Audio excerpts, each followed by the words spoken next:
গান ছেড়ে দেওয়ার ঘোষণা দেওয়ার পর গত কয়েক মাস ধরে আলোচনায় দেশের জনপ্রিয় অভিনেতা ও সঙ্গীত শিল্পী তাহসান খান।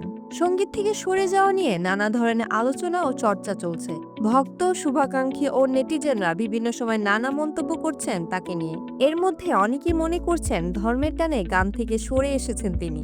আবার সম্প্রতি গুঞ্জন ছড়িয়েছে ধর্মভিত্তিক একটি রাজনৈতিক দলের সঙ্গে যুক্ত হয়েছেন এ তারকা। এবার বিষয়টি নিয়ে মুখ খুলেছেন তাহসান।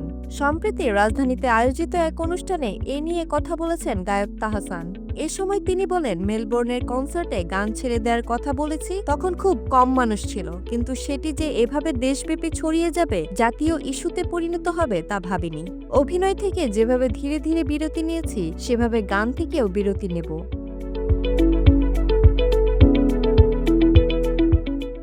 এই তারকা বলেন, আমি কিছুটা ইমোশনাল, কবি মানুষ, এমন ভাবে বলেছি যে তা ছড়িয়ে গেছে। ওই একটি কথার কারণে অনেক কিছু হয়ে গেছে।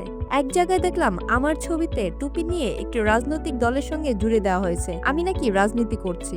তাহসান বলেন, আমার কাছে মনে হয় এসব আসলে পার্ট অফ দ্য গেম, একটি খেলার মতো। কিছু মানুষ এখন ভাইরাল হওয়ার নেশায় থাকে, যা পৃথিবী জুড়েই চলছে। এই জন্য খুব চিন্তা করে কথা বলতে হয়, কোন কথাটি নিয়ে কখন কি হয়ে যায় এটা ভাবতে হয়। এই সময় গান থেকে বিরতি নেওয়ার ব্যাপারে তিনি বলেন, এটি প্রথম নয়, ক্যারিয়ারে এর আগেও কয়েকবার বিরতি নিয়েছি।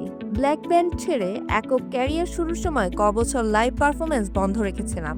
তারপর যুক্তরাষ্ট্র যখন মাস্টার্স করতে যাই, তখন ওই 2 বছর কোনো গান প্রকাশ করিনি, কনসার্টও করিনি। এখন আরও একটি বিরতিতে যাচ্ছি।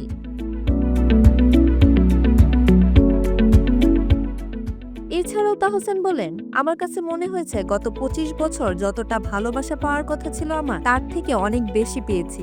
এভাবে চলতে থাকলে একঘেয়ে হয়ে যাবে বিষয়টি। অন্য একটি জায়গায় একটি উত্তর দিয়েছি, সেটাও সত্যি। আরও একটি উত্তর রয়েছে, কিন্তু সেটি পাবলিকলি দিতে পারবো না, কেন প্রতিটি মানুষের জীবনে কিছু ব্যক্তিগত অভিজ্ঞতা হয় যা এতটাই অবিশ্বাস্য যেটি সে নিজেই বিশ্বাস করতে পারে না। আর এমন কোনো কথা বলতে চাই না যা জাতীয় ইস্যুতে পরিণত হোক। নুজহাতুন নওরিন, বেঙ্গল প্রিজম্যাটিকা।